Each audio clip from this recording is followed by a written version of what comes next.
Okay, let us analyze the second example in getting the trigonometric functions of an acute angle. Let's read the problem. Given sine of angle A is equal to 5/13. Angle A being an acute angle, and we are asked to find the other functions of angle A. Okay, first, let's draw the right triangle. So this is our right triangle.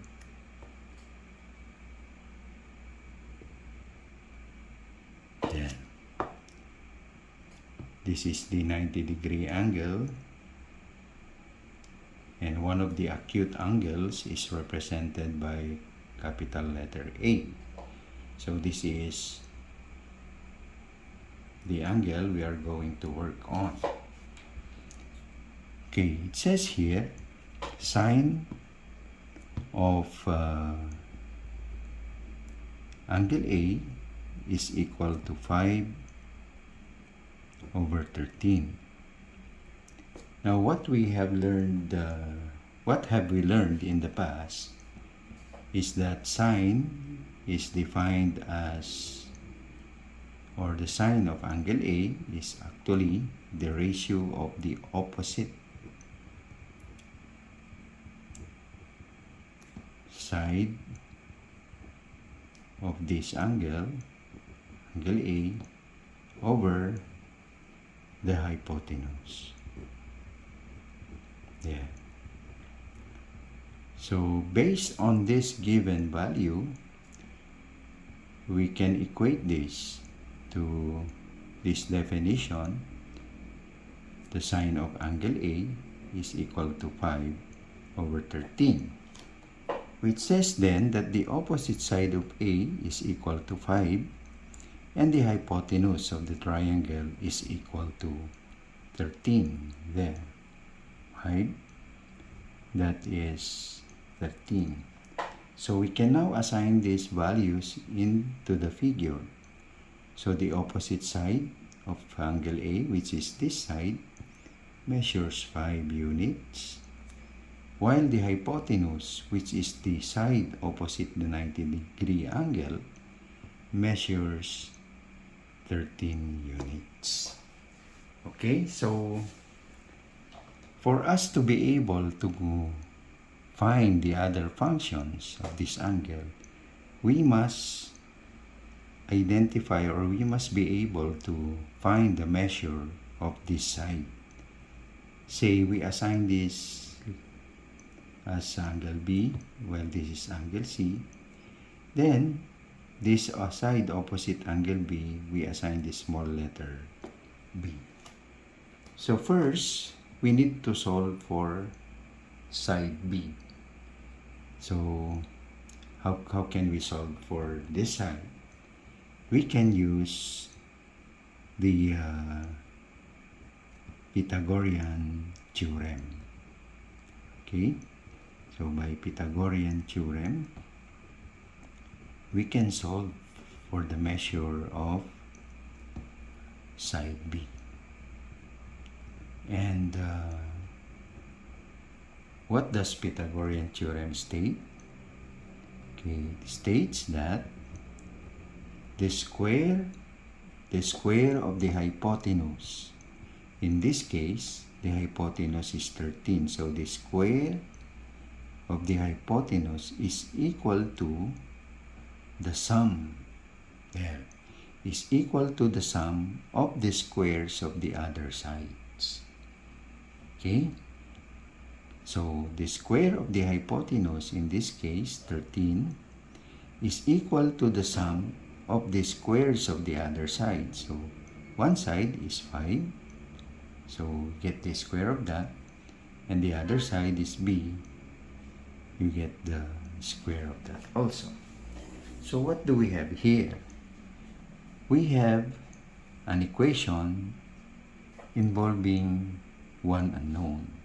So we can immediately manipulate this and we can come out with the value B. So how do we manipulate this? Of course, we will simplify this. 13 square is the same as 13 times 13, and that will be 169. And 5 square is the same as 5 times 5, and that is equal to 25. Then we just rewrite b squared. Now the unknown value is at the right side of the equality or the equation. So we need to transpose, or we need to interchange the sides so that the unknown values will be at the left side of the equation. So we just interchange the sides. Nothing will change because all the terms are being considered here. So the right side we place all in all at the left side, and then the left side we place that at the right side.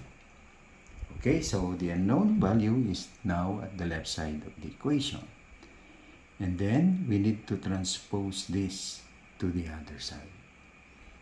Since 25 is being added, right, and it has a sign of positive to the unknown value, if we transpose that to the other side, it becomes negative. Therefore, we leave b squared at the left side, we rewrite 169, and we transpose 25 from positive being added to b squared. It becomes negative once transposed. I'm sorry, this should be 25. Okay, so this should be minus 25 there.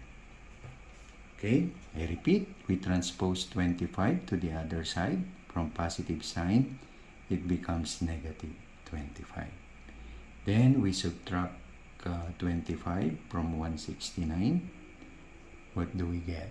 So we have here b squared equals 169 minus 25 is 144. Right? So let me rewrite the equation here. There. Now, how do we get rid of the power of 2 here, or the square? We can actually remove the square of this by getting the square root of this entire expression or term. So we now get the square root of b squared. And there is a rule in math or in the manipulation of an equation that whatever you do to one side of the equation, you must do it also to the other side. Since we get the square root of this term, we also need to get the square root of the other side of the equation. And what will happen here? The square and the square root will cancel each other out. Then we'll just have here letter B, and the square root of 144, of course, is equal to 12. So we are now able to get the value of b, and that is equal to 12. Therefore, we are now ready to get the other functions of angle A. And what are the other functions? Okay, cosine of angle A. Again, as we have learned in the past, if we use the mnemonic SOHCAHTOA, let me just write it here. SOHCAHTOA,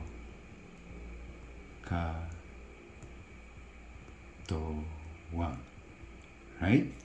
Sine, opposite over hypotenuse. Cosine, adjacent over hypotenuse.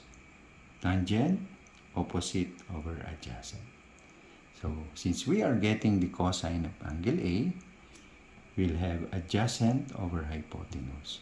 So, we take the adjacent side,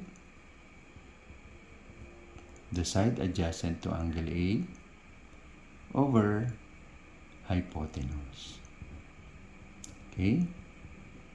So, Let's substitute the values. What is that side adjacent to A? This is angle A. The side adjacent to it is equal to 12. This is also the side adjacent to A, but this is already the hypotenuse, right? So there, that is the hypotenuse. So B is the adjacent side, and that is equal to 12, while 13 is the hypotenuse. So this is now the cosine of angle A, 12 over 13. So this is our first function. Yeah. This is our second function. Yeah. Next, we get the tangent of angle A. So from these mnemonics, tangent is opposite over adjacent. So we write opposite side of A over adjacent side of A. There. Again, this is angle A. The opposite side is 5. And the adjacent side is 12. Therefore, the third function, tangent A, is equal to 5 over 12. There. Okay. Next, cosecant of A is actually the inverse of sine. So we'll just have to invert the ratio there. Becomes 13 over 5. This is the fourth function. Secant of A is the inverse of cosine. So we just have to invert that also. That's 13 over 12. This is the fifth trigonometric function of angle A. And lastly, cotangent is the inverse of tangent. So we'll just have to invert this also. There. And this is the sixth trigonometric function of angle A. So there, we were able to solve this problem. Okay, I hope this video helped you understand this lesson, getting the trigonometric functions of an acute angle better. Thank you for watching and have a good day.